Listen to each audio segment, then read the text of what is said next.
Hello, this is Chapter 9, Common Stock Valuation. This is a really cool chapter because this is the chapter that's going to get you to understand how to value companies and how to value, any kind of business, really. The techniques used in here can be applied to, say, common stock, obviously, as the title of the chapter states. So we're going to look to see, is Apple stock, which is trading around $110 right now, is that fairly valued? Is that about where it should be? And why is it $110? Why isn't it $60? And why isn't it $250? How do people come about to that price of 110? And is that price really a fair price? Is it cheap? Is it overvalued, undervalued? That's what this chapter is about. The other context that this chapter is good for is how to value any business, really, the equity of any business. So if you run a small business, your parents run a small business, how much is it worth? How much would you be able to sell it for? Well, those are questions that are addressed in this chapter. At least the techniques are. Now, you could spend a lot of time with these techniques, and I'm going to give you the bare bones of how to value stocks. And then, there's an art and a science to it. And so the science part means that there's a lot of little details to try to fine-tune and sharpen all your estimates. Okay, and then there's an art to it, intuition as to how to value a stock. I'm going to give you the bare bones on how to do the calculations, and so the process of what you need to do and how to think about it to value equity. So think of it this way. Got a balance sheet, you got your assets, you got your liabilities, including accruals and accounts payable and things like that here. And then you had bonds, and we valued bonds. And now we're into equity, this corner of the balance sheet down here. And so remember, this whole side funds this side. And so this is where you borrow to buy these assets, and these assets generate cash flow. And that shows up in part on your income statement and your statement of cash flows. And then the cash flows end up paying off some coupon interest and end up, if there's anything left over, paying off equity. So remember, common stockholders are residual claimants, meaning that once the company pays all its expenses, pays off its interest expense, pays off its employees, accounts payable, and all that, it's left with whatever money it's left with is what it has to pay dividends. So after it pays everything off, what's left over is dividends. So if there's no money to pay off the dividend, to pay dividends, there's no dividends declared, no dividends paid. Okay. So common stockholders, remember, they are the equity holders. They own the underlying business. Ownership implies they have some control.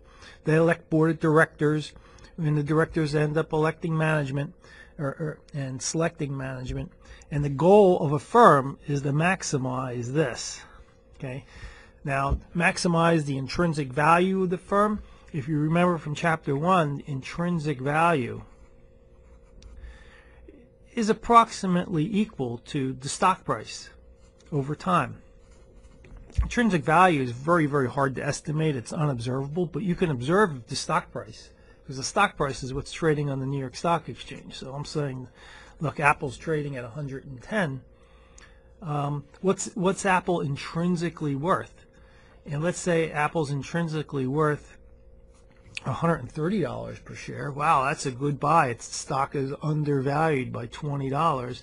I'm going to buy it because I'm going to buy it at this 110 and hope that the market sees that it's really eventually sees that it's worth 130, and I'll make a $20 capital gain on the stock. Okay. Now, let's move forward here. There's a couple of different techniques that are used in this chapter. One is discounted cash flows methods. That's one method to value equity. And so we'll be using that method. We'll be using dividends. Dividends represent cash flow. So you buy a stock and it generates dividends for you. There's also, so this directly values common stock. There's also a free cash flow method. So we're going to look at the free cash flow that the firm generates and we'll value the entire firm and then back into the equity price per share, which doesn't make any sense to you right now, but it will when I get done this video. And then we will also, even though the title of the chapter says common stock, we'll do some preferred stock. Yes, preferred stock valuation, which is quite simple. Okay, so we're going to do three techniques here, three main techniques that are done in this chapter.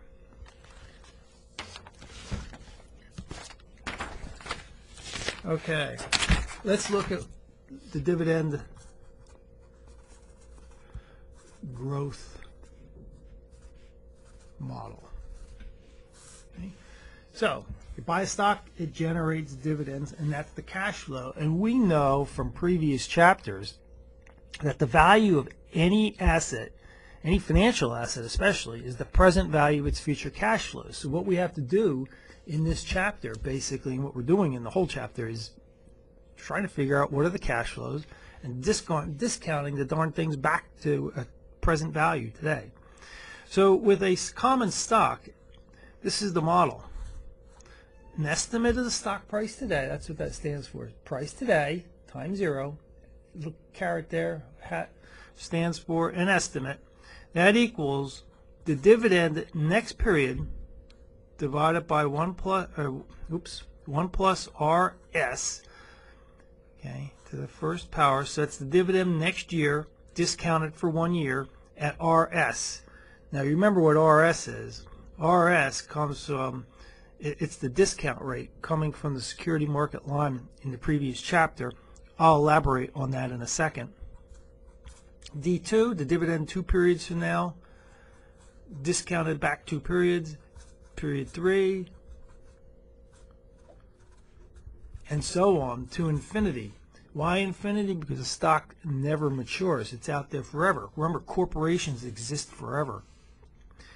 Okay, so this model, this is basically it. This is how the model works. But the problem with this at least with this formula, is there's no way you can actually estimate a stock going out to infinity. You'll be forever trying to figure out the future cash flows. So you're going to start out at time 0. We're going to assume annual dividends for now. And so you got D1 coming in right here, D2 coming in here, D3. They're at end of period cash flows, we're assuming. Okay. And so this goes out to infinity. You're going to be here forever trying to estimate these cash flows. Now, it's important to put things on a timeline in this chapter, like it is with nearly all time value of money chapters, because it sets up and lines up the cash flow so you can figure out the exact timing and how much you have to discount, how many periods. Like you got to discount this back 1, because, you know, 1 period right here where my finger is. This D2 has to be discounted these 2 periods. And D3, 1, 2, 3 periods, and so on and so forth. So really what we're doing here is we're valuing the stock right here at time 0. And right a second before we valued the stock, dividend at time 0 was paid. So right here, right before we value the stock, we're valuing it at time 0, but right before the dividend D0 is paid. That dividend is done, it's gone, it's been distributed to stockholders. It doesn't count in the value of the stock. The value of a stock is forward-looking. So if we're valuing the stock right here, that dividend's already gone. We value the stock right here. The only cash flow that we're going to get from the stock is D1, D2, D3, and all the way out to infinity. D0 is gone. That's important to realize, that little timing convention. Okay, so often the way we calculate dividends is, look, we know what D0 is because if the dividend was just paid, so it's obvious we know that, but we're going to have to estimate D1, okay? And D1 is going to be an estimate of this dividend plus 1 plus G to get D1. In other words, we're going to grow D1 by a growth rate G. So growth rate is basically, I'll think of it as how the cash flow of the company and how the dividends are growing each period. We're going to assume, for the moment, we're going to assume constant growth. Okay, constant growth, so we're growing at the same rate every period. Okay, so now we can estimate D1 quite easily if we have D0. So if D0 is $1 and the growth rate of the stock is 6%, well, we know the dividend next year will be $1.06 here, and this $1.06 will grow at 6% again, and this will be, you know, like $1.13 or so, and so on. So we could do that. So we can do D1, 1 plus G equals D2.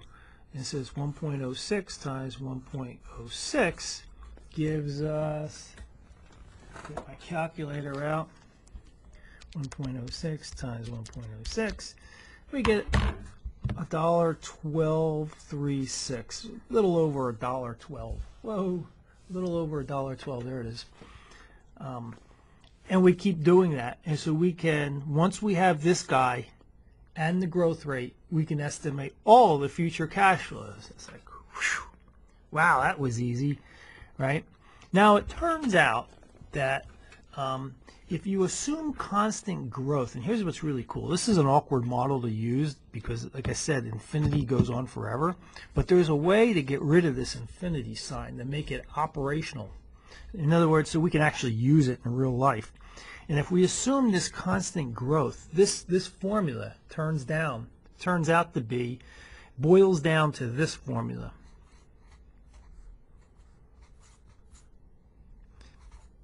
And I will put a video up, another video that will last less than 5 minutes, hopefully, that shows you how to derive this.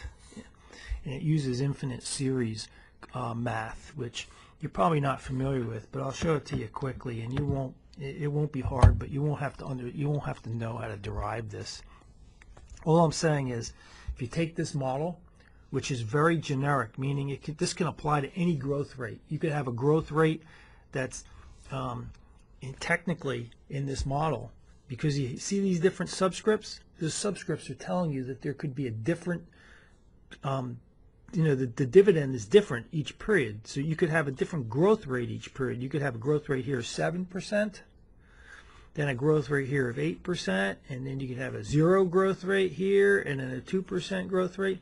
So this model is flexible enough to do that. But again, you're going to have to estimate growth rates all the way out to infinity to do that. So in order to get away from that, if you assume a constant growth rate forever, it boils down simply to this math, which says an estimate of the stock price today is equal to the dividend at time 1 divided by the discount rate for stocks. That's what RS is, the discount rate for stocks, minus the growth rate that we assumed. Okay? And remember, if you don't have D1 initially, you can use this formula to estimate it and plug in D1. Okay.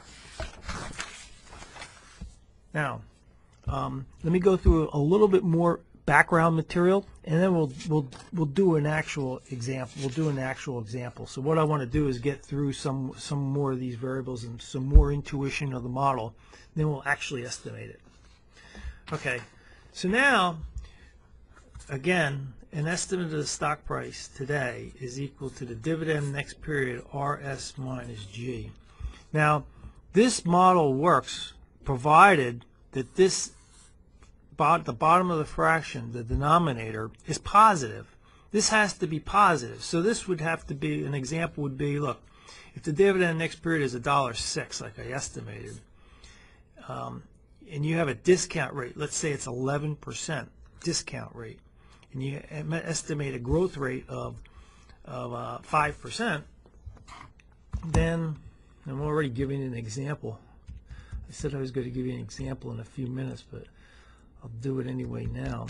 This stock right here, 1.06 divided by 0.06, this stock is worth $17.67. Okay, so you get a dividend next period. It's going to grow at 5% forever, but you're discounting it back at 11%. So the stock is worth $17.67. Now, what happens if G, your growth rate, is greater than RS? It looks as though, if that's the case, it looks as though this bottom part, instead of being 0.06, it looks like this will be negative if that's the case. If you have a growth rate that's too high, you think, holy mackerel, I'm going to have a negative stock price. But that's really not the case. What's hidden in the math is if you have a really high growth rate, the stock is not negative. Think about it. Just back up for 1 second and think intuitively. You buy a stock that has really high estimate for growth. How could it be a negative stock price? It's going to be a high stock price, if anything. In fact, it's going to be so high, it's going to be infinity. Okay, and you're going to see that come out in the models when I start discounting cash flows. You'll see that. So you need to have a discount rate that's greater than the growth rate for this constant growth model to work. I'll show you examples of how to use variable growth rate models in a little bit. But ultimately, we have to, somewhere along the way, assume constant growth. And that'll show up in the models as I present them. Okay, so don't forget, G is constant forever. And it has to be, G must be less than RS for the constant growth model to work. Okay, so now where does growth come from? And that's a really important question. Where does growth come from? Well, there's a formula for that, obviously. Everything's a formula in this course. So the growth of a company comes about by 1 minus the payout ratio. I'll have to find that in a second. Times your return on equity. Our payout ratio is your dividends divided by the price of the stock. Okay? And so this is the fraction of, sorry, not price of the stock, earnings of the company. The dividend divided by the earnings. So what this is saying is this is the fraction of your earnings that you're paying out in terms of dividends. So if your earnings for this year are $3 and your dividend is $1, that means 1/3 you're paying out. You have a payout ratio of 33%. In other words, for every dollar you earn, you pay out 33%, 33 cents. Okay, so that would be your payout. So 1 minus your payout is what you're retaining. So 1 minus 0.333 is 0.667. That's what I'm retaining. 67% of my earnings I'm retaining. What am I doing with retaining earnings? Well, I'm plowing it back into the business. I'm putting it back in and reinvesting it in property, plant, and equipment, and so on. So this guy right here in brackets is often called the retention ratio. It's what you're retaining. Okay? And this is return on equity. Return on equity is your net income divided by your equity. Okay? Now, how does this relate to growth? It's quite simple. Think about, you put money in a bank account, right? If you put money in a bank account, let's say you put $100 in a bank account today, and it has a 10% interest rate. Okay? $100 today, 10% interest rate. Think of this as your return on your equity, return on your investment. Okay, so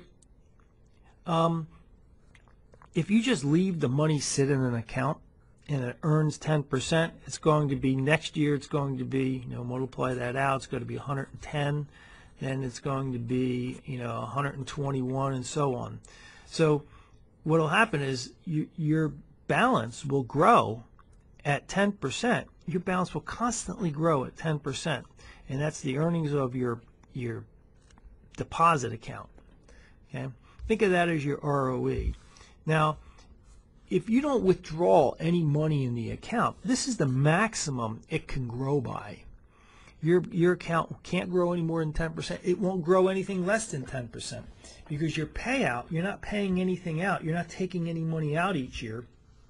So what happens is your payout ratio, your payout is 0 divided by your earnings. So really this term right here is 0 this payout ratio is 0, and it's 1 minus 0 is 1, and your growth rate of your deposit is going to be 10% according to this formula. Now what happens, let me rewrite it so it's a little cleaner. I'll abbreviate payout ratio as PO. That's typically how it's done. And you get return on equity. Now what happens if, again, you deposit $100, 10% is the earnings that you're going to get, which means think of it as your ROE. What happens if you, every year that you earn interest, you withdraw the interest, so that all your earnings are the same as your dividends, or is what you're withdrawing. So it's basically your earnings over your earnings is going to be what you're retaining. In other words, it's 1 minus 1 is 0. In other words, you're retaining 0%. So what's your growth rate of your account?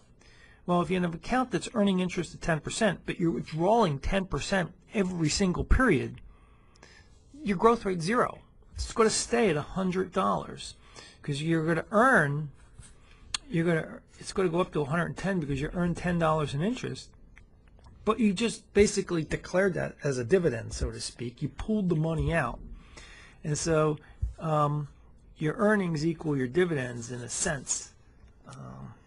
In trying to apply it to this model. So the point is, this has a lot of intuition that you can wrap your head around in terms of a bank account. Think of this as your interest on your bank account. This is a fraction that you pay out and pull out of the bank account, and your growth rate is going to be a function of that. Okay. Now let's look at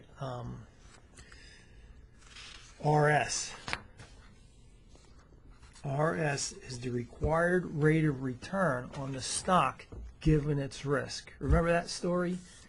And the story that we used in the previous chapter was the security market line. Risk is measured by beta, which captures systemic risk of the stock. And I'll put it here, beta, on the front. Okay? And I'll write this out. Okay, remember the return on the stock, the required rate of return on the stock equals the risk-free rate, which covers the opportunity cost of money, because you got to buy a stock that's going to cost you some money. And so if you pull money out of a bank account, this is what it's going to cost you. Okay, but the return on the stock is not just the opportunity cost. It's got to reflect the effects of risk. And here's the effects of risk. Here's the market risk premium, which is what the overall market demands for the market return over the risk-free rate, given that the market is risky. And then here's a quantity of risk, beta, which is dependent. Each firm has its own beta. Okay, so that measures a quantity of risk. We talked about that in the previous chapter. So if I gave you an example, let's say I gave you an example, the risk-free rate is 7%. That's the T-bill rate. Find it in the Wall Street Journal. Let's say the return on the market's 12%, because historically large cap stocks, large capitalization, large companies have generated about a 12% return in the past. And let's say the beta of your stock is 1.20, which means this company is about 20% more risky in terms of systemic risk than the average stock. Remember, the average stock has a beta of 1. And if you have a beta of 1.20, it means that this stock is 20% more risky. If you had a beta of 0.70, it would mean it's 30% less risky, or in other words, 70% as risky as the average stock.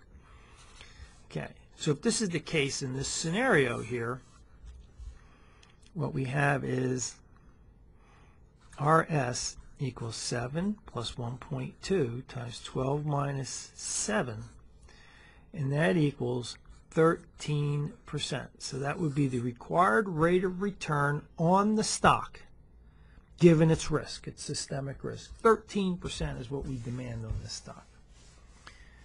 Okay. Now if this was the average stock, we would demand 12%, because that's what the market is. Well, market represents the average stock, but this stock is a little more risky, 20% more risky, so we're going to have a required rate of return of 13% for this stock.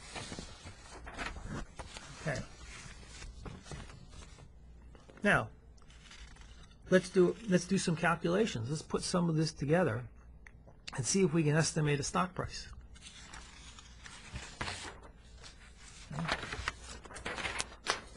Here's the example. Let's say D subscript 0 is $2. In other words, the dividend paid right here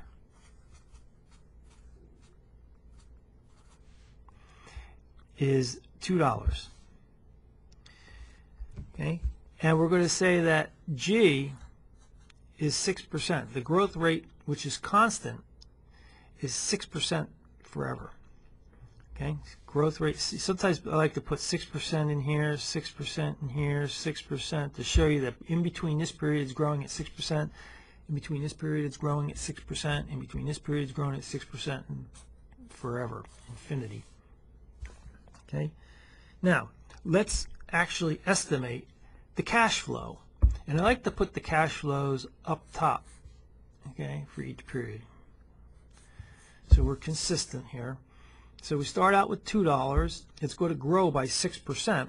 Well, $2 times 1.06, that's $2.12. 2.12. And that's going to grow by 1.06. That's going to be 2.247.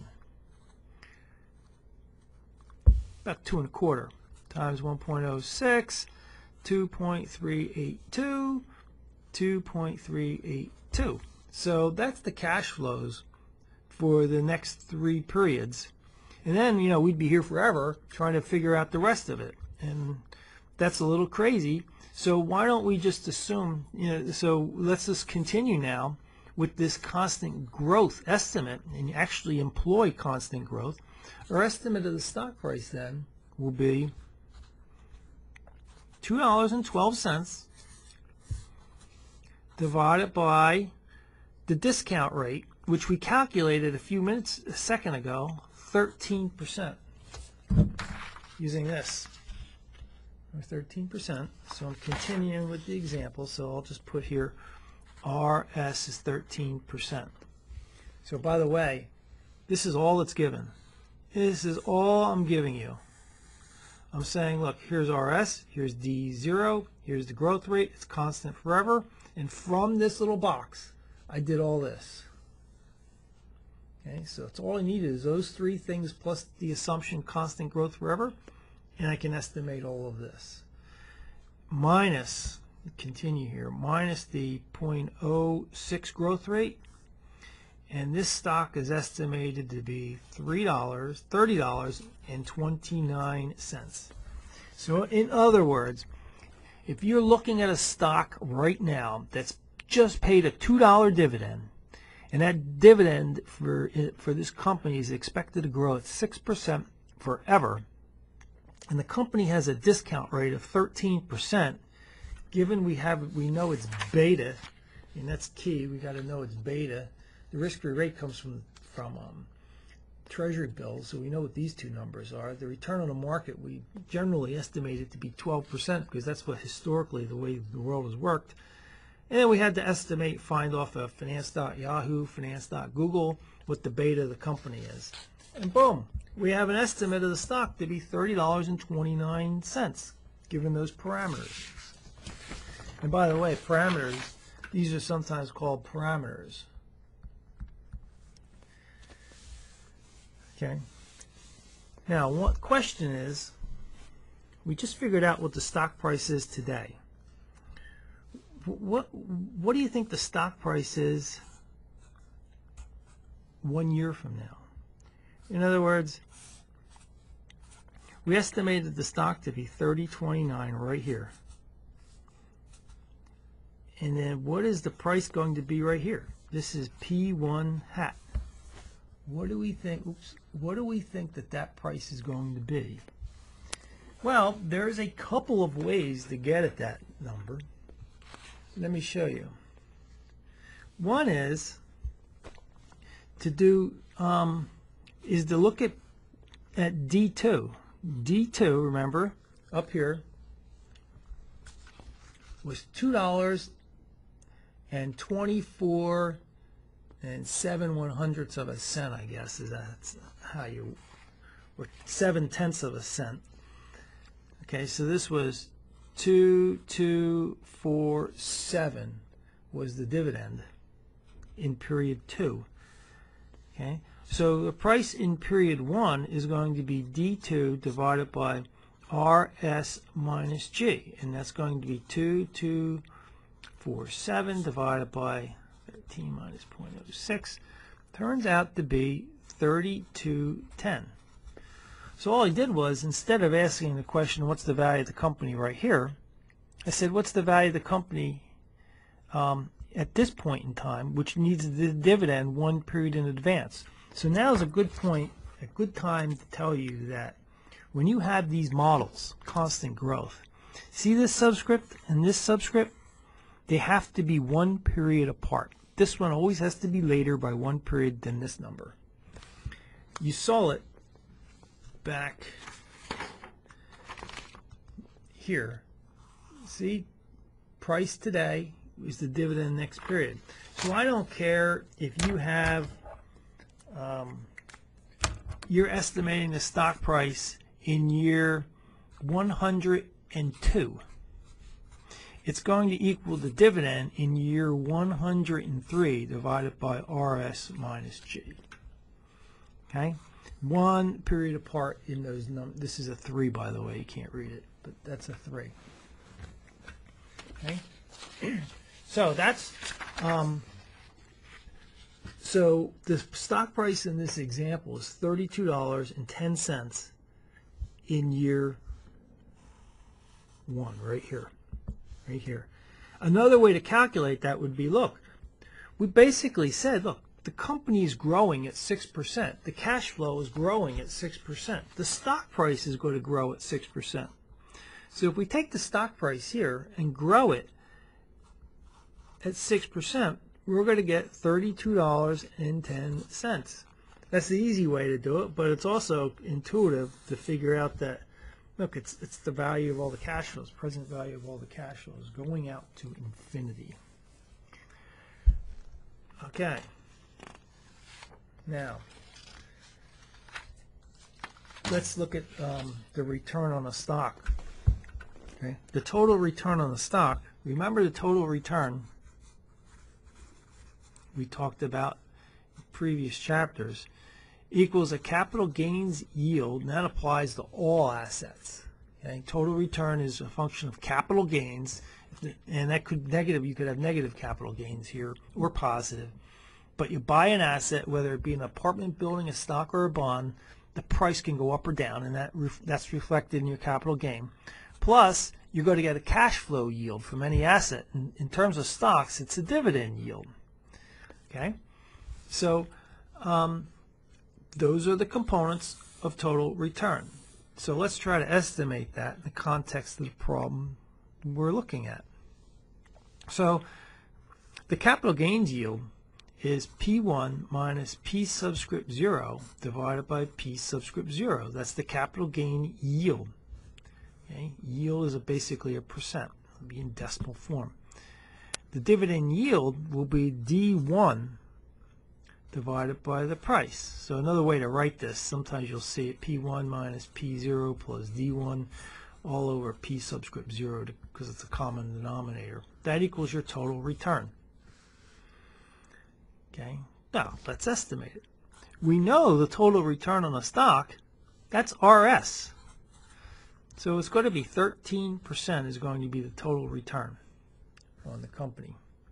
It's got to be composed of this and this component. Okay, so what is the dividend yield? Well, we just estimated the stock price to be $32.10 next period. The stock price today is $30.29 divided by $30.29, and the dividend yield is the dividend next period is $2.12 that we estimated. Remember way back, that guy right here, $2.12. divided by 30.29. And what that comes out to be is this capital gains yield comes out to be 6%, which means the dividend yield has to be 7. So 6 plus 7 is the 13%. So therefore, RS, the required rate of return, is 13% for the stock. 6% is coming from capital gains. 7% is coming from dividends. Now 7% in the real world is kind of high. If you look at most stocks or even stock indexes nowadays, you'll see that the dividend yield is around 1 or 2% of a stock price. So if you have a $100 stock, on average you would expect a $1 dividend per year. Okay, per year.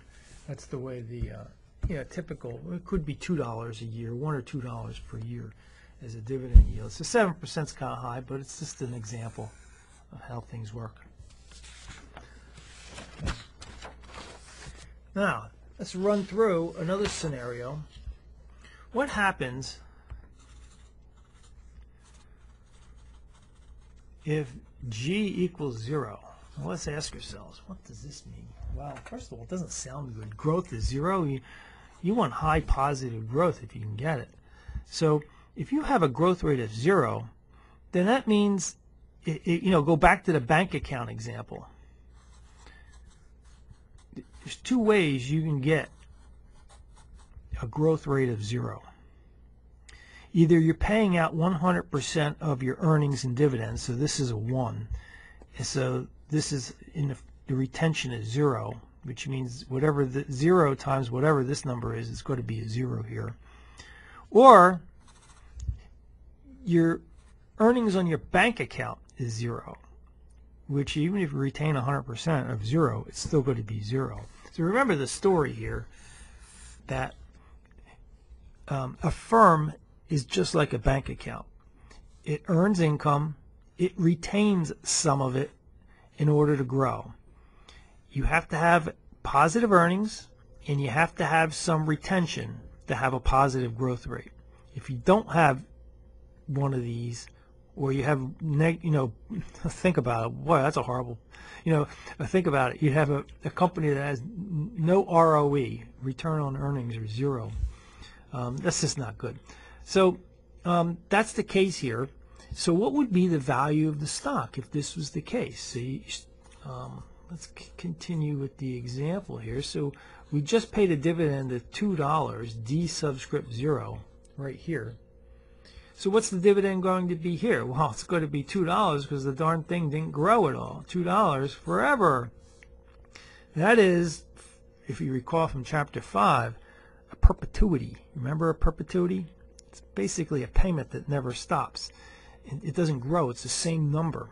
So an estimate of the stock price is nothing but your payment divided by RS. In this case, it's $2, which is the dividend. So you can think of this, translate it in terms of dividends.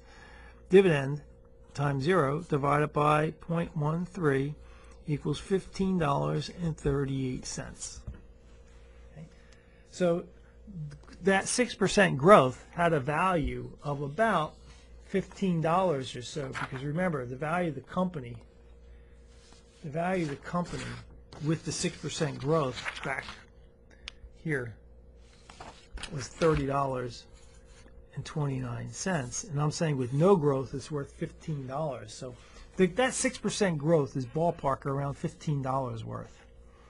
Okay, so all I'm doing here is I'm saying, look, you got D1 divided by RS minus G. Well, G equals 0, so it kind of, G equals 0, so it kind of washes away, and all you do is take the dividend divided by RS to get an estimate of the stock price. Okay, that's not too bad. So another way to phrase this is, if you have 0 growth, the way you can get, let's say you're a normal company and you have positive ROE. The way you get 0 growth is you set your dividends per share equal to your earnings per share. In other words, all your income gets paid out, and you have no ability to grow in the long run. Keep in mind, we're looking at growth forever.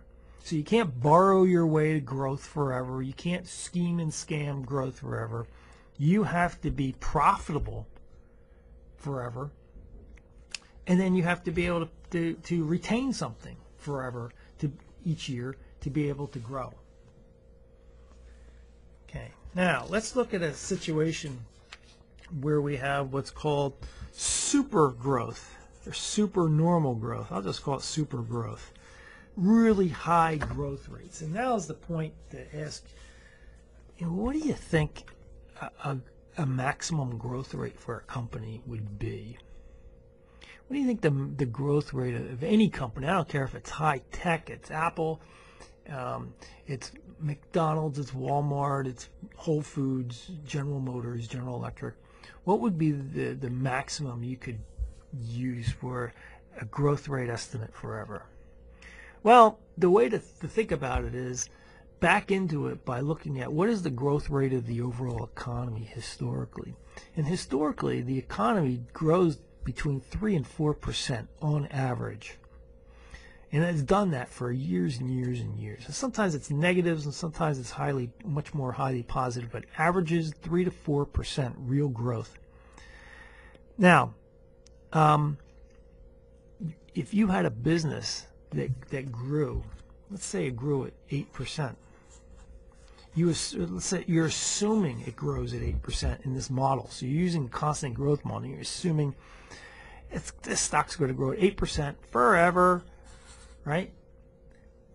That can't possibly be, because it won't be long before this company overtakes the entire economy of the U.S. and the world. So think about it. If the economy is growing at 3.5% per year, and your company is growing at 8%, it won't be long. And you can do the math and solve for t, the time period in which it'll balance out and equal. You'll find out that this company takes over the world. So you can't have a growth rate much more than a real growth rate of 3.5%, 4%. Okay, and if there's inflation, you can, it could be 5 or 6% if there's a low amount of inflation, if you include inflation in your estimates. So we're looking right now, let's assume that we have super growth. Let's assume super growth is 30%. Okay? You can't have that 30% growth forever. But firms obviously do grow for long periods of time. Decades in some cases with high growth rates. There's no doubt about that. But they don't grow like that forever. Okay, that's the point. So you'll often find stocks. You'll find stocks with a 100% growth rate, but it doesn't last forever. So what you can think of, and one way to think about this is, look, you can have a growth rate of 30%, but it's not going to last. So there's models out there that look something like this. Okay. When we assume constant growth, let's say we assume 3.5%. That's what this looks like. Over time, growth rate is constant at 3.5%.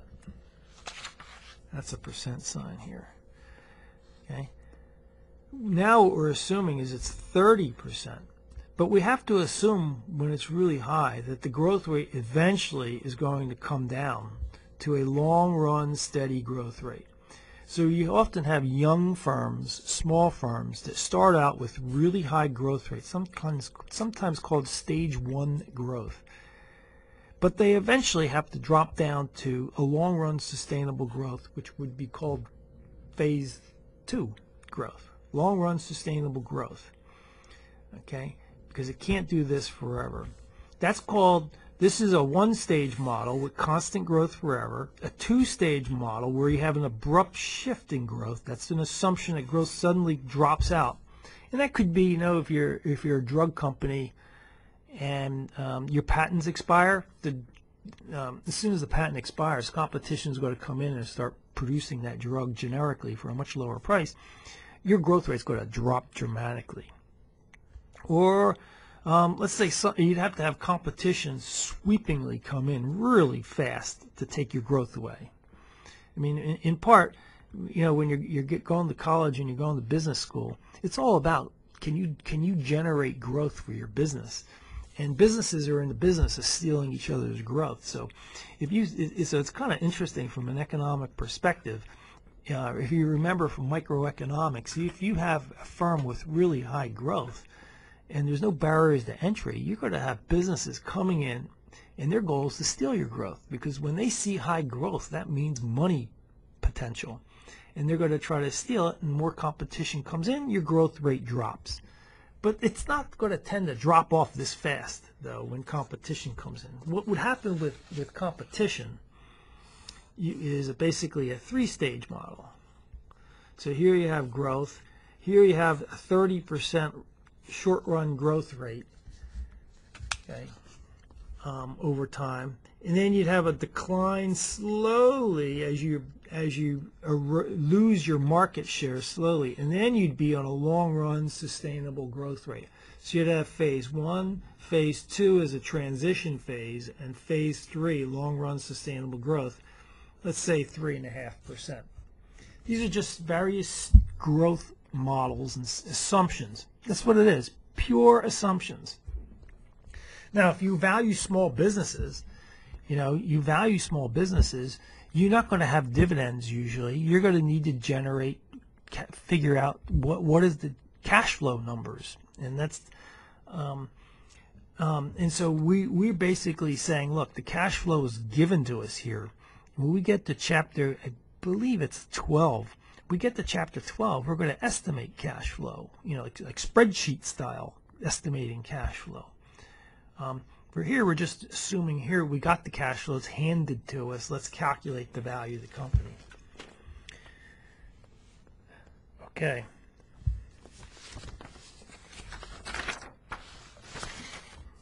So let's try to incorporate this. Here, let's continue the example that we've been working with.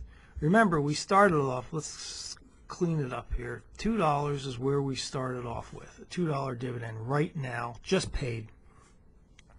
We said RS was 13, the discount rate. That came from the security market line with beta and all that. Okay. Now we're saying, let's assume growth. Let's say growth is 30%, but we have to put a limit on it. And let's say it's 30% for the next 3 years. After that, it's going to grow 6% forever. G is 6% forever. Okay. Now, given this is the input. What is the value of the stock today? What is P subscript 0? Okay. First thing I advise in this type of problem is draw a timeline. Nice and big, and I'll have to move on to another sheet of paper, but I'm prepared for it. So here we just got the $2 dividend. Right here, $2. It's going to grow at 30%. So 30%, 30%, 30%, then 6% thereafter, forever. So this $2 grows at 30%. This comes out to be $2.60 for D1. And then D1 grows at 30%. So multiply 1.30. So D2 turns out to be $3.38. And D3, grown at 30%, will come out to be $4.39 and change. And then D4 will grow at 6%. And so D4 will be $4 and almost 66 cents. $4.65 and a little bit. Okay? So we just mapped out our cash flows. That's like half the battle. Okay? So here's our cash flow. D1, D2, D3, D4. Now, what we have to do is this. we need to discount this cash flow, discount this cash flow, discount this cash flow, and then we got to get rid of the infinity sign here. So this is easy. This is a standard time value of money. We've done that since chapter 5. Okay, that's easy. Now here is the new part. We have to value the company right here at P3, right? Price at period 3 will equal the dividend in period 4 divided by RS minus G. Because we're assuming here 6% growth forever afterwards. So from here on, it's growing at 6% forever. So if we apply that 6% forever model at this point here, sometimes called the horizon price. Different authors call it different things. I think the textbook authors call it horizon price, but it's a price at period 3 that takes the rest of the horizon forever. Now let's see if we can discount all this and do the calculations. And so we have to also, by the way, we have to discount this. So we got 4 numbers to compute here. Let's do them. Let's start here, the harder part. Okay. So I'll come down. P3 will equal D4, dividend right here, 4658. It's a 13 discount rate, 6% growth. The value of the stock, it's an estimate. I should put a little P hats here. An estimate of the stock price 3 years from now is going to be $66.54. But that's in year 3 money. Let's discount the whole thing by the 13% discount rate. Now we have to discount it back by, let's use our fingers here, 1 period, 2 periods, 3 periods is what we have to discount this by. So discount this to the third power, So $66 discounted at 13% for 3 years is worth $46.11. Okay, so we're estimating what is the value today.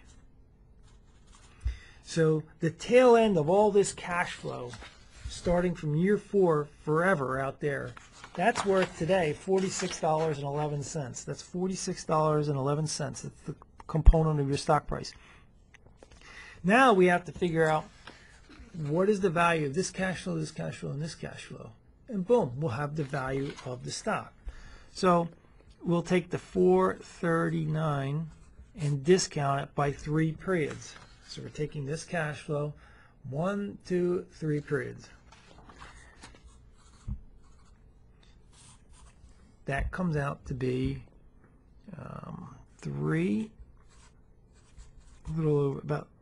almost $3.05.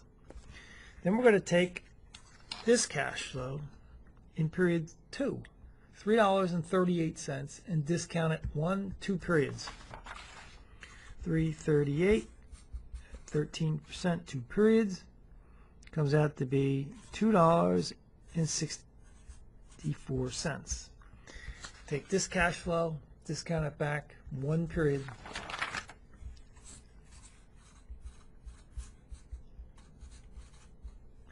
And that is worth $230.01. The value of the whole, whoa, sorry about that. Give you a second to get caught up. The value of the whole company is the sum of these cash flows. I mean, in English, this all says that the value of a company is the present value of all its cash flows, discounted at the right rate. So we estimated all the cash flows here. I discounted all those cash flows at an interest rate, at a required rate of return that reflected the risk of the stock. And so if the risk of the stock goes up, if the risk of the stock changes from 13% to say 16%, right? You're going to have to change this to 16% this to 16%, 16%, 16%.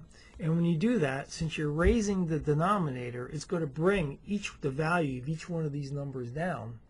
And so it'll bring the estimated price down. So it's a good experiment to do at home. Increase the required rate of return. And by the way, this model is really cool because when you see this model, you can get the intuition of how a stock works and its effect on stock prices. So here's what I'm saying. Let's say I just told you, look, if the risk of a company goes up, its required rate of return goes up, right? Risky stock means you're gonna demand a higher rate of return. Since this is on the bottom, it's going to cause your price to go down. Okay? So what this is saying is, look, if your stock is more volatile relative to the market, which is what beta is telling you, and suddenly there's news that your stock is more volatile, your price is going to drop. If suddenly your stock becomes less risky, beta drops for some reason, the price of your stock is going to go up, all else being equal. It's going to go up. Okay? Now,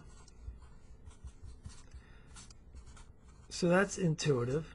Now what happens if growth goes up? G.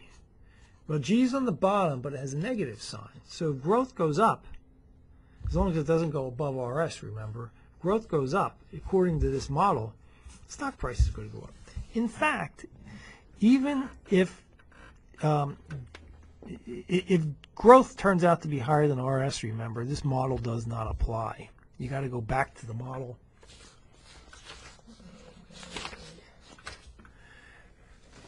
You got to go back to this model. If you have really high growth rates, remember, you got to go back to this model and start estimating for a short period of time the high growth rate, but you got to bring it back down to earth with a sustainable growth rate. So sometimes this is called your long-run sustainable growth rate.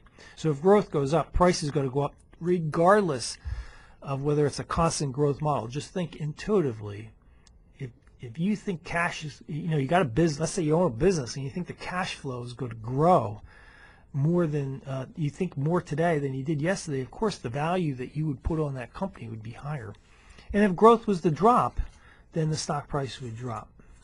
Okay, so if you find out news that a company has more market share than you thought, then the company's stock price is going to go up.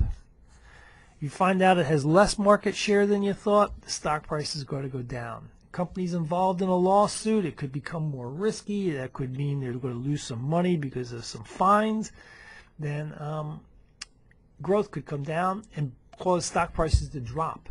So the point that I'm saying is this model captures all that intuition in this simple little equation, which is much, much simpler than trying to wrap your head around, let's see here, trying to wrap your head around this stuff, which is what I started out with, the value of the company.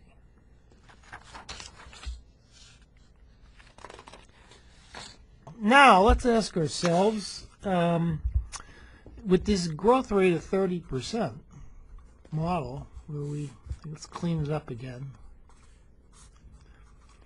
where we had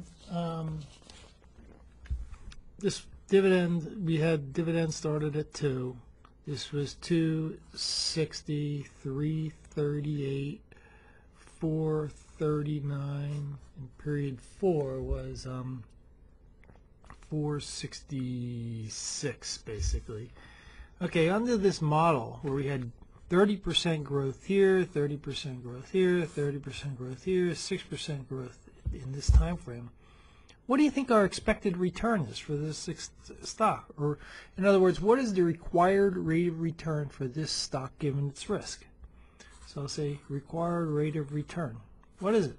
In other words, what is RS? Well, we know RS is 13%. That was given.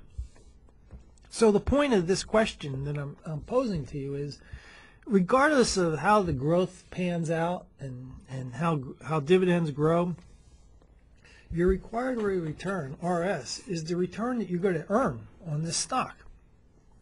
And so that is the point. Anchor on this, and this is your total return given the risk of the stock. What will vary will be the components. So RS equals a capital gains yield plus a dividend yield. When we had constant growth forever, 6%, we had dividend yield of 7%, capital gains of 6%, right? That 6% is right there, to give us a 13. Now, when we vary the growth rate, and so for a period of time it's 30%, then it's 6%, or it's 0, as I'll show you in a few minutes, whatever you vary the growth rate early on, the bottom line is you're going to still end up with a return of 13% for the for each period. So let's show it. Let me show you that the period right here that we're going to buy the stock at this point. What is the return that we expect to get for that time period? Well, it's going to be 13%. We know that. The dividend yield, let's do the dividend yield first. The dividend yield here will be the $2.60, D1, divided by the estimated stock price that we estimated a minute ago to be $54.11. So that's a dividend yield of 4.81%. This is 13%. And what we do is this capital gains yield, we're going to back into the capital gains yield. We could estimate the capital gains yield directly. We're kind of backing into it, and when we back into it, it's going to be 8.19. So 8.19 plus the 4.81 will give you 13. So that's backing into it really quick and easy, but you could prove that this is 8%. All you need to do, I shouldn't say all, but try this at home, is value the stock right here. Value the stock at this point, which means you're going to have to, this cash flow doesn't change. Discount this cash flow back 1, 2, 3, or no, figure out the stock price at period 3, I'm sorry. Discount it back 2 periods. Discount this cash flow back 1 period. Discount this cash flow back 2 periods. And then you have your estimated, you'll have P, did I say that? Yeah, so you'll estimate that back too. You'll have P1, I'm sorry, you'll have P1, in which case you can, this capital gain yield is composed of P1 minus P0 divided by P0. We know this is 54.11. All you need to do is estimate the stock price right here. Turns out that stock price, I'll give it to you, that stock price is $58.54. So you can try that at home. Estimate that stock price in period 1. It's the present value of this dividend, the present value of this dividend, and the present value of the stock price in period 3, which was, I have it somewhere here.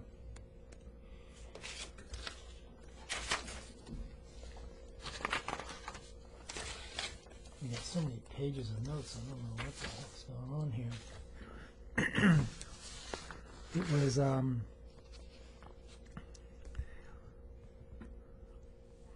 P3 was $66.54. P3. So discount this back 2 periods, discount this 2 periods, discount that 1 period, all to this time frame, and you'll get P1, $58.54. Now let's run through the same calculations, assuming growth G is 0 for the first 3 years. Okay? And thereafter, it's going to be 6%. Okay? So, timeline. Okay, $2 dividend right here.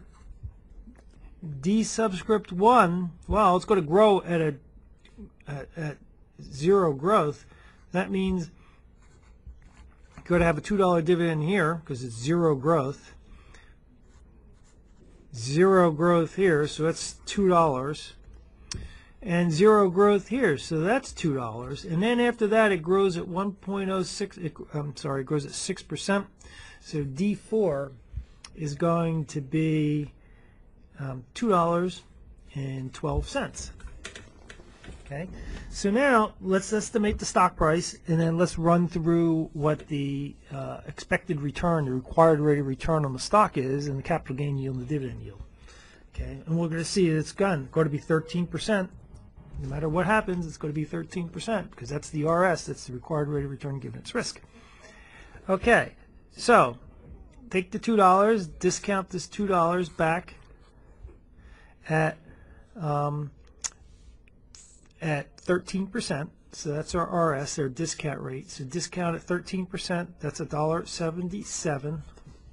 Get a new marker here. Discount this cash flow at 13% for 2 periods. That's $1.57.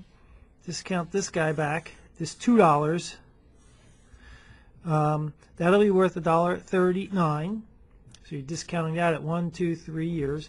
Now what we need to do is find out what P subscript 3 is and discount that back 3 periods to come up with a total stock price. So what is this P3? Well, it's the dividend in period 4, $2.12, divided by the 13% discount rate minus the 6% growth that goes out forever here. Okay. So notice how easy this becomes to get rid of that infinity sign. You always have to get rid of the infinity sign and then count those intervening cash flows when you have these non-constant growth rate models, because that's what this is, non-constant growth. 0, now it's 6%, that's not constant, that's varying growth. This turns out to be $30.29. Okay, $30.29. Now we're going to discount the whole thing by 13% for 1, 2, 3. Oh, no, 1, 2, 3 periods. 3 periods. Because it's right here. We're valuing it. We're going to value it over this time period, and this time period. It's 3 of them. That comes out to be $20.99. The value of the whole stock is $25.72. Okay. $25.72, which is obviously less than the estimate when we said, look, growth rate was 30% for 3 periods. Look at that high growth rate. Then it went to 6%. So early on it grew at 30%. And growth early on is good. And it increased those cash flows significantly. The stock was worth $58. Here we're saying in the time period we got basically a dead stock for the next 3 years. And it's only worth $25.72. So now, what's the capital gains and the dividend yield and all that stuff? So we know RS is 13%. And that's going to be made up of a capital gains yield and a dividend yield. The dividend is going to be the dividend yield, so I'll put capital gains yield, dividend yield. Dividend is $2 divided by, and this is the return for this first year, $25.72. We know this is going to be 13%, so the capital gains yield we back into it will be 5.22%. Okay? So note, and this guy right here, by the way, is 778. So notice, if you've noticed what's been happening is, in this case, when you have low growth, a low growth stock, most of your return is coming from dividends. See that? 7.78 versus capital gains have dropped down here. Okay? When we did the 30% really high growth, right,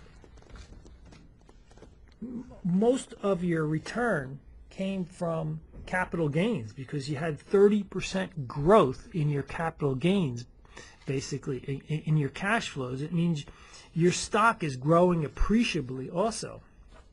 So the point is, when you have constant growth, go back to the original scenario, when we had constant growth at 6% forever, you're going to have a constant dividend yield and a constant growth rate each period. Okay? But when you have non-varying growth, or excuse me, non-constant, in other words, varying growth, then your capital gains yield and your dividend yields are going to change over time. And you can estimate them quite quickly, as I showed you here, as I'm showing you.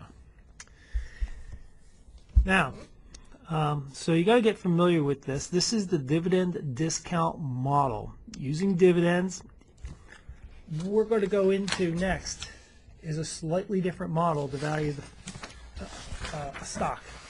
And this is called the corporate value model. Okay, the corporate value model. Here's the idea. Got a balance sheet, assets, liabilities, including your bonds, and you have equity. We estimated, using the dividend discount model, we directly estimated the value of equity per share because we looked at dividends per share. Okay, so that was our, we're D1, D2, and so on. We were estimating dividends per share, which pertain directly to stock, and we valued the equity. Easy. Well, not easy. There's a lot of details, obviously. But it was direct, is really what I want to say. It was direct. This next method, this corporate valuation method, is a more roundabout way of coming to this equity value. And here's how we do it. We're going to take the free cash flow. Remember that? There's a reason for why we estimated that in previous chapters, and I tested you on it. We're going to use it again, and that free cash flow is going to help us value the company. So think of it this way. The free cash flow is what's coming off the asset side of the balance sheet.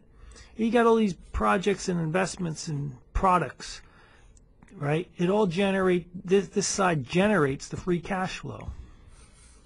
Okay? Now, when we take the present value of all the free cash flow on this side, we're basically valuing this whole side of the balance sheet. We're valuing the left-hand side of the balance sheet. Okay? But since the left-hand side balances with the right-hand side, right, we can take this asset, the value of the entire firm, this is the value of the entire firm, back out the value of liabilities, in other words, the bonds and the debt, and even if there's preferred stock, we can back that out. So we take this value, back out this, and then we come up with this entire value right here. This entire value will be in the millions or billions. And if we divide it by the number of shares outstanding, we get it on a per share basis. Okay? So instead of directly valuing it on a per share basis, we're going to value the whole firm, back out the bonds and the preferred stock, get a super total dollar amount here of equity, divide it by the number of shares or on a per share basis, just like we got when we did the dividend discount model. This model is not that hard. Once you get comfortable with the dividend discount model, it's going to look a lot like the dividend discount model.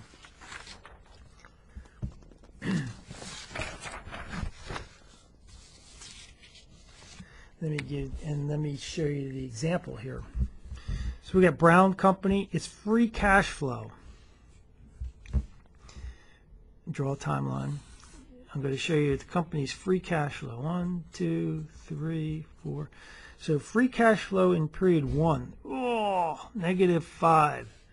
Companies, that's hurting. The company had negative free cash flow. And in period 2, it had free cash flow of 10.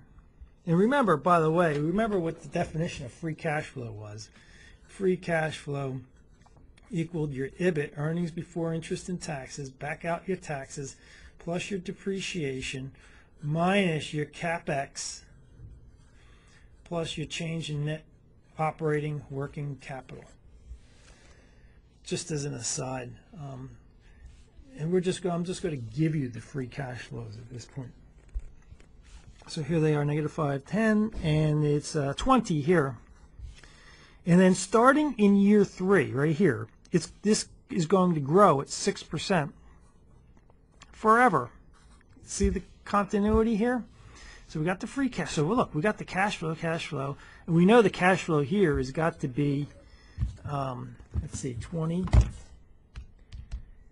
times 1.06. This has got to be 2160. No, 21. 2120 right there. Okay, so look, I just mapped out all the cash flows. So we got a good part of it done.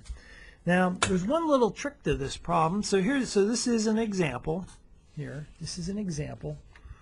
And so I laid out the cash flows and the growth rate. Now, one thing with this free cash flow model is valuing company. The discount rate is not the discount rate for equity. Let me go back to this. You see this guy right here? When we use the dividend discount model, we discounted at RS because that was the required rate of return on the stock. But right now, we're going to value the firm, which is the value of its assets. The value of the assets is a function of the present value of all its cash flows discounted at the weighted average cost to capital here. You know, it's because you got to ask yourself, well, what discount rate do I apply to this side? Well, you can't apply stock per se because there's bonds funding this. And you can't use just bonds because there's stocks funding it. So what we do is we take a weighted average of the yield to maturity here and RS here, take a weighted average of those and use that. That's what the weighted average cost of capital is about, to discount these cash flows. So the weighted average cost of capital applies to the entire company, okay? Because it applies to the entire right-hand side of the balance sheet. So I'm going to give you the weighted average cost of capital, and I'm going to tell you that it's 10%.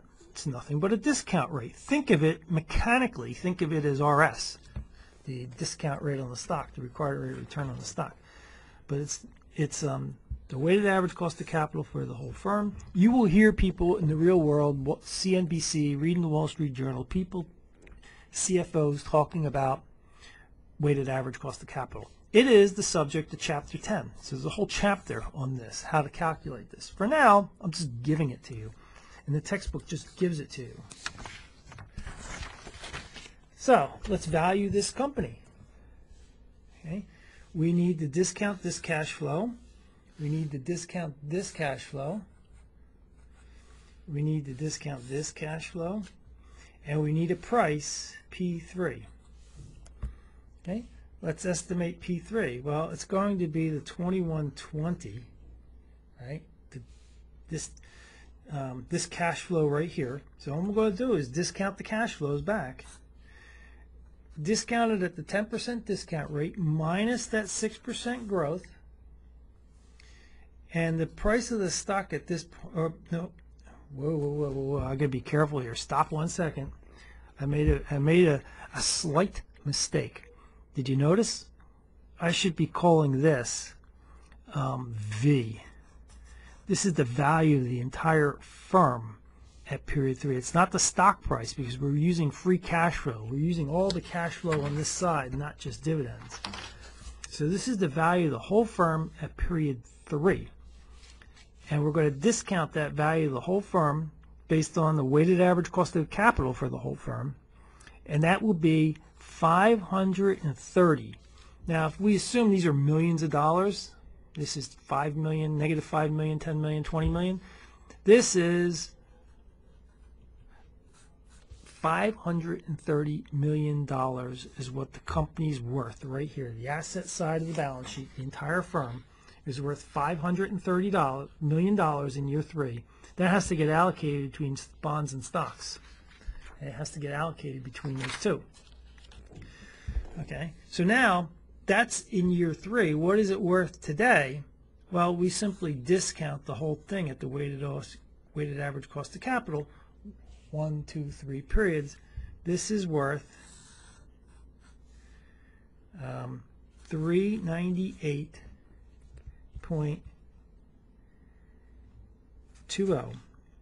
The present value of $20 million discounted at 10% for 1, 2, 3 periods is 1503. Present value of this discounted 10%, 2 periods, discounted back this 5. Oops. This 5 million negative is minus 4.5 555. Add the whole thing up, and the value of the firm today, value of the firm, V subscript 0, okay, for firm value, is $416.94 million is that value of the firm. Okay. Now, let's continue. We have to make an assumption here about how much debt the firm has. So let's say back here, so what I'm saying is, look, this is worth $416.94 right here, this side of the balance sheet. Let's assume that you have $40 million in bonds outstanding, right? So take the 416 minus the 40, and this is the value of all of your equity right here. And the value of all your equity would be $376.94. $376.94. So let's subtract out $40 billion in bond debt. $376.94 equals total equity. Now let's make a further assumption. Let's assume there's 10 million shares outstanding. 10 million, so everything's in millions. So I'm chopping this into, dividing it by 10. That means the value of this entire business, entire company, is $37.69 per share. Okay? So to reiterate, to summarize this model, what I just did was I used a corporate valuation model. I assume free cash flow 1 was -5, free cash flow 2 was 10, free cash flow 3 was 20. And so I mapped out the first 3 years of cash flow. Then I said it grew at 6% constant for thereafter. And I gave you the weighted average cost of capital is 40%. Whoa. And I said debt or bonds were equal to 40 million, and shares outstanding, common shares outstanding, 10 million. Now, it's a good thing right now for you. Look, I just covered how to do the calculations. Given this information right here, can you recalculate the value of the company per share? Can you redo what I just did? Based on what I gave you. That's a good test to see if you can remember what I just covered in the past 15 minutes. By the way, the value of the firm at time 0 you can think of as being free cash flow period 1 discounted at 1 plus the weighted average cost of capital 1 period, free cash flow 2. Just another way of looking at what we did all the way out to infinity. So all I did was I substituted out dividends. This was D1, D2, and so on in the previous problem.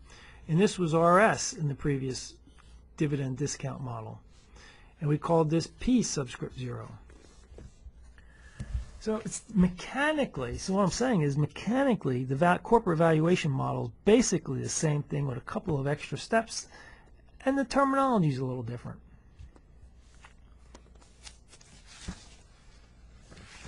Now, the textbook talks about market equilibrium, and we'll talk about that for a second here. Kind of changing gears in a sense.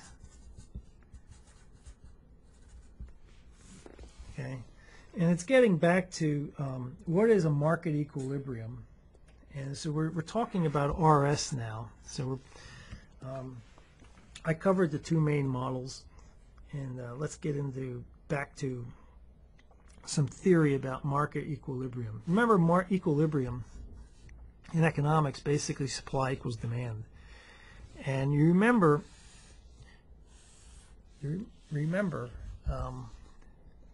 the security market line that we had.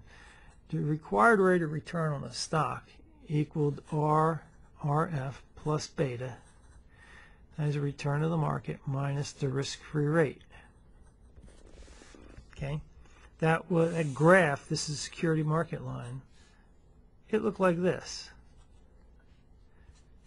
Remember the stock, the average stock, the market had a beta of 1, and here was the return. I'll just call this return in general right here for this axis.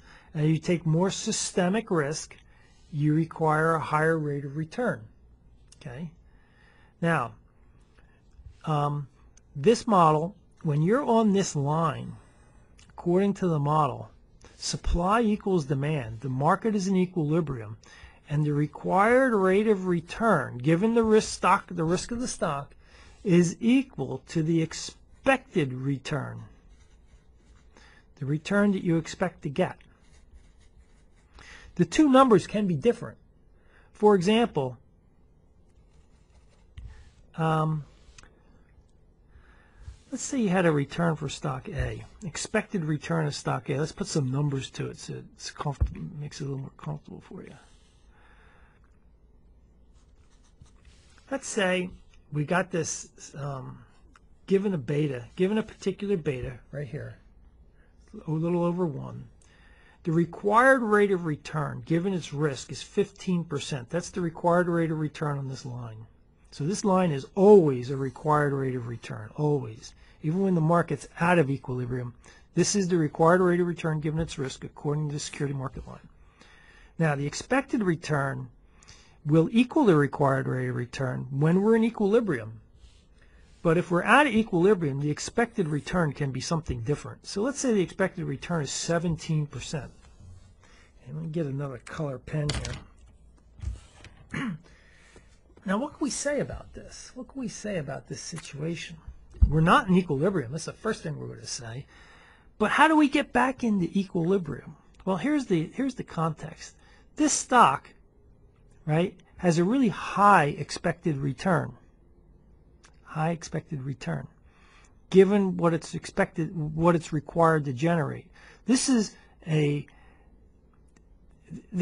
very attractive stock because it's going to generate 17%, and you're only demanding 15% given the risk. So what's going to happen is people are going to buy stock A because stock A is going to be undervalued. In fact, all stocks above the line are going to be undervalued. Means they're good to buy because they're cheap. So what will happen is people will find these undervalued stocks. They'll bid up the stock price, which means the expected return will go down. It'll go down until it hits this line. So people will buy it until the required rate of return, or until the expected return equals the required rate of return. So it'll come right down to this point. Okay? Because this is an undervalued stock. If you had an overvalued stock, let's say you had an overvalued stock B. So stocks that are overvalued are below this line. So this is overvalued. So what this stock has a low expected return. Let's say it's 8% and the required rate of return is 10% for this stock. Well, this stock, it's not a very attractive stock. Right? So people are going to sell this. It's overvalued. People are going to sell B. They're going to drive its price down, and its expected return will go up. It'll go up till it reaches this point on this line, and so it matches the required rate of return. So the point is, when you're on this line, you're in equilibrium. If you're off the line, then your expected return does not equal your required rate of return. But the market forces will bring it back in the line, as I just described. And so that's what we mean by market equilibrium. It's an interesting case. Now, just as an aside, if you're into investing and you read the Wall Street Journal, watch CNBC, and other various media in the stock market, you often hear about alpha. You know, there's even a website called Seeking Alpha. And what alpha is all about is these guys, this right here, this difference between the 17% return and the 15% is called alpha, and that's an alpha at 2%. And what that means is that's a stock that's really attractive because you're going to earn an extra 2% above what's required given its risk. That's what the world of finance and investing is all about, in a sense, trying to find undervalued stocks. And the amount they're undervalued is they couch it in a percentage terms basis.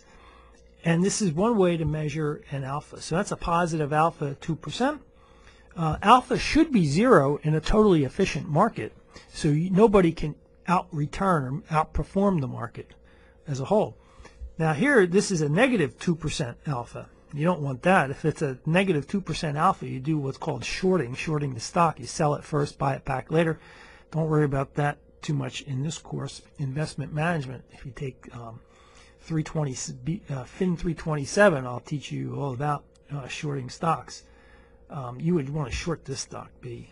You short it, and you'll capture this negative 2%, and you'll flip it over to a positive 2% for you.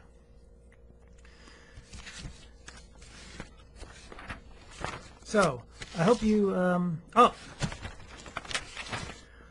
one more thing.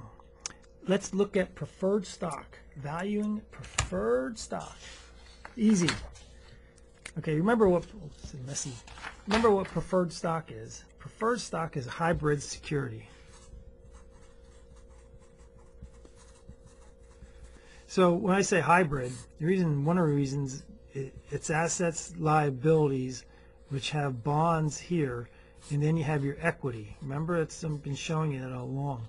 Preferred stock is that kind of weird security, a hybrid security, where the dividend is fixed. The dividend will never grow. It's by contract fixed. So and not only that, but that dividend will get paid before common stockholders. So remember I told you, when there's cash flow, the first cash flow goes off to pay the employees, the accounts payable, blah, blah, blah. Then it's used to pay off the bondholders.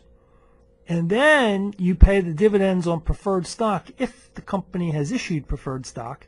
And anything left over, the residual amounts, go to the common equity holders. So this preferred stock kind of has shades of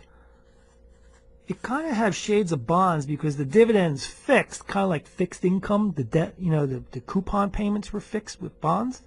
So it kind of has that, but it pays dividends, right? Because these dividends are not guaranteed here, because if the company doesn't have the cash flow, it won't pay the preferred stockholders off. It won't declare the dividend. And then obviously the common stockholders won't get paid. But there's no guarantee that the preferred stockholders will get the dividends, but it's highly likely they will. So this is kind of a hybrid security, which is why when you see it on balance sheets listed, go to real companies' balance sheets, you're going to see the liabilities, accounts payable, accrued wages, blah, blah, blah. Bonds, preferred stock, and then equity. It's going to be in between those two. And so how do we value preferred stock? Well, we kind of already did it twice in this course. Once when we looked at a perpetuity, and then once maybe a half hour or more ago when we looked at zero growth.